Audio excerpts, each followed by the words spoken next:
नमस्कार दोस्तों, एक बार फिर से बहुत बहुत स्वागत है आपका। हम लेसन नंबर 53 मतलब 53 में हैं। इसके पहले लेसन नंबर 51 और 52 में हमने देखा कैसे हम स्प्राइट को एक तरह से टहला सकते हैं, ऐसे चलने का एहसास दिला सकते हैं। उसी को आगे बढ़ाते हुए इस वीडियो में हम एक बहुत ही इंटरेस्टिंग एनिमेशन बनाने वाले हैं, जिसमें कि स्प्राइट एक तिरछी दिशा में जाएगी, मतलब ना एक्स या वाई में नहीं बल्कि किसी और तिरछी दिशा में जाएगी और फिर ऐसा लगेगा कि स्प्राइट सीढ़ी चल रही है। तो इसको करने के लिए आइए, एक छोटा सा प्रोजेक्ट, मैंने नया प्रोजेक्ट शुरू किया है। यहाँ पे मेरी कैट स्प्राइट है। सबसे पहले मैं यहाँ पे एक ऐसा बैकड्रॉप लाऊंगा जो कि इस काम के लिए उचित होगा। तो मैंने ये कैसल 3 बैकड्रॉप चुना है। तो अब मैं चाहूंगा कि स्प्राइट यहाँ पर आए, एक तिरछे रास्ते में जाते हुए इस रास्ते के अलॉन्ग जाए और इसमें जाके सीढ़ी के सामने जाके मुड़े, सीढ़ी के ऊपर चढ़े और फिर दोबारा से सीढ़ी पर चढ़ के यहाँ पहुंच जाए। तो मैं इसको बनाने वाला हूँ अभी। अ, इस प्रोजेक्ट को मैं बनाने वाला हूँ और सबसे पहले मैं क्या करूँगा कि मैं अपनी स्प्राइट को 2 कॉस्ट्यूम और दे दूंगा। इसका इसका ये मैं क्यों कर रहा हूँ, ये आपको थोड़ा आगे जाके समझ में ज़रूर आएगा। लेकिन फिलहाल के लिए मैं इन दोनों को डुप्लीकेट करके मैंने कॉस्ट्यूम 3 और कॉस्ट्यूम 4 बनाई और इन दोनों को मैं फ्लिप कर दूंगा। जैसे मैंने कहा, इसका कारण थोड़ा और जाके आगे जाके क्लियर हो जाएगा। कॉस्ट्यूम 3 और कॉस्ट्यूम 4 को मैं फ्लिप कर दूंगा, पर आप समझ सकते हैं कि मेरी स्प्राइट यहाँ से सीधा जाएगी, फिर मैं चाहता हूँ कि स्प्राइट उस दिशा में घूमे और ऐसा लगे कि सीढ़ी चढ़ रही है। तो इसके लिए मैंने ये कॉस्ट्यूम बनाई है। अब एक बार मैंने जब कर दिया है तो मैं चाहता हूँ कि स्प्राइट यहाँ कहीं आए और रास्ते के इस रास्ते के साथ साथ चले। तो ये बिल्कुल लेसन नंबर 51 जैसे है।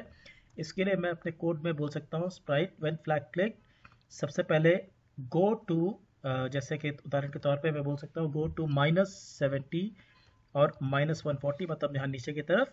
उसके बाद switch costume to cat 1, right. So मैं बोलूँगा स्विच कॉस्ट्यूम टू कॉस्ट्यूम 1 और उसके बाद मैं बोलूँगा पॉइंट इन डायरेक्शन, बिकॉज मुझे एक पर्टिकुलर दिशा में स्प्राइट को घुमाना है और यहाँ पे मेरी जो दिशा जो मुझे उचित लगती है वो करीब करीब 60 डिग्रीज की, क्योंकि 60 डिग्रीज से आप जैसे कि देख सकते हैं इस एरो से इस पाथ से अच्छी तरह से अलाइन हो जाती है। अब ये करने के बाद मैं बोलूँगा बिल्कुल वही है जो मैं पहले कर चुका हूँ। मैं कहूँगा कि रिपीट, मान लीजिए कि 9 टाइम्स, क्योंकि मैं इसको मैंने सीढ़ी से अलाइन करना है। तो रिपीट 9 टाइम्स और उसके बाद वेट नेक्स्ट कॉस्ट्यूम और वेट समटाइम नेक्स्ट कॉस्ट्यूम और मूव से 10 स्टेप्स, राइट। सो मूव मैं बोलता हूँ wait 0.3 seconds, next costume, and इसको मैं अगर यहाँ डाल दूँ तो आप देखेंगे कि स्प्राइट चलने तो लग जाती है, पर स्प्राइट बीच बीच में उल्टा घूम जा रही है। इसका कारण है कि हमारे पास हमने 2 एक्स्ट्रा कॉस्ट्यूम दी हुई हैं। अब याद करिए लेसन नंबर 50 में, मतलब लेसन नंबर 50 में मैंने आपको बताया था कि कैसे आप कुछ कॉस्ट्यूम्स को स्किप कर सकते हैं।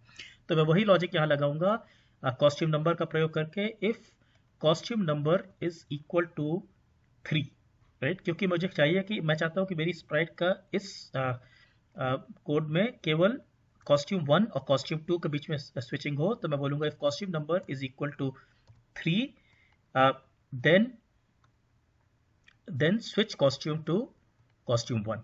इससे क्या होगा कि मेरी स्प्राइट जो जैसे ही 3 में पहुंचेगी वो वापस एकदम से कॉस्ट्यूम 1 में चली जाएगी और उसकी वजह से एनिमेशन केवल कॉस्ट्यूम 1 कॉस्ट्यूम 2 में होता रहेगा।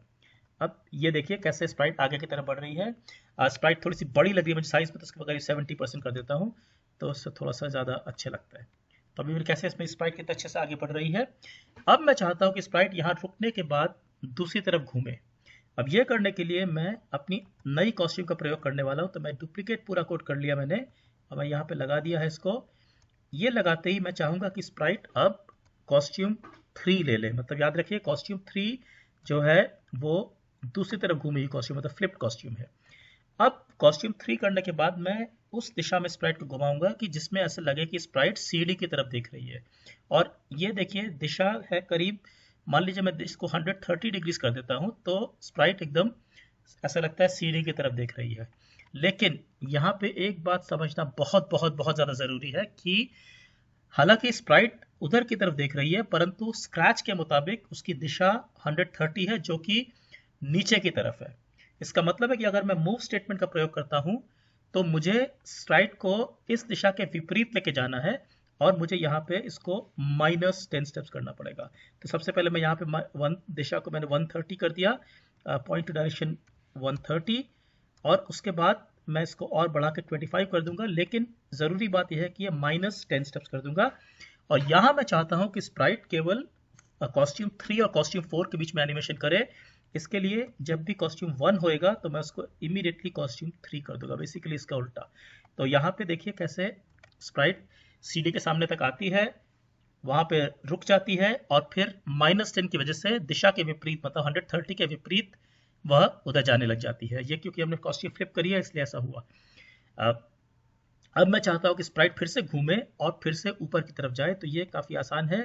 मैं यहाँ पे एक बार फिर से इस कोड को लगाऊंगा, इसको रोक देते हैं। यहाँ पे मैं चाहता हूँ कि स्प्राइट वापस से दाएं हाथ की तरफ देखे, तो मैं वापस कॉस्ट्यूम 1 में गया।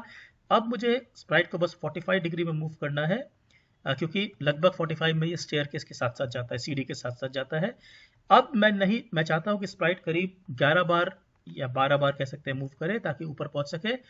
और इधर मुझे अब +10 स्टेप्स की ज़रूरत है, क्योंकि देखिए जिधर दिशा है उसी दिशा में स्प्राइट को जाना है। ये बहुत ज़रूरी बात है। और इसकी वजह अगर मैं ऐसा करूँगा तो देखिए कैसे स्प्राइट ऊपर जाएगी, सीढ़ी के पास जाएगी, वापस मुड़ेगी, सीढ़ी पे ऊपर चढ़ेगी और एक बार ऊपर पहुंचने के बाद फिर से घूमेगी और फिर से सीढ़ी के ऊपर चढ़ेगी। ये काफ़ी सुंदर लगता है देखने में और इसमें काफ़ी अच्छे सारे अच्छा, इसमें मैंने गलती कर दी, क्योंकि मुझे यहाँ चाहिए कि स्प्राइट केवल 3 और 4 के बीच में 1 और 2 के बीच में एनिमेशन करे। तो यहाँ पे मुझे 3 और यहाँ पे मुझे 1 कर देना चाहिए और मैं इसको 11 बार रिपीट कर दूंगा ताकि स्प्राइट, अब देखिए कैसे स्प्राइट जाती है, घूमती है इधर और एक बार फिर से घूम के ऊपर की तरफ जाके फिर ऊपर पहुंच जाती है। अब हम चाहे कि स्प्राइट वहाँ सीधी लगने लग जाए तो एक बार फिर से हम इसमें लास्ट में पॉइंट इन डायरेक्शन 90 डाल सकते हैं। तो अगर मैंने ये ब्लॉक डाला तो देखिए कैसे स्प्राइट जाएगी, घूमेगी और एक बार फिर से सीढ़ी चढ़ेगी और उसके बाद फिर से सीधा हो जाएगी।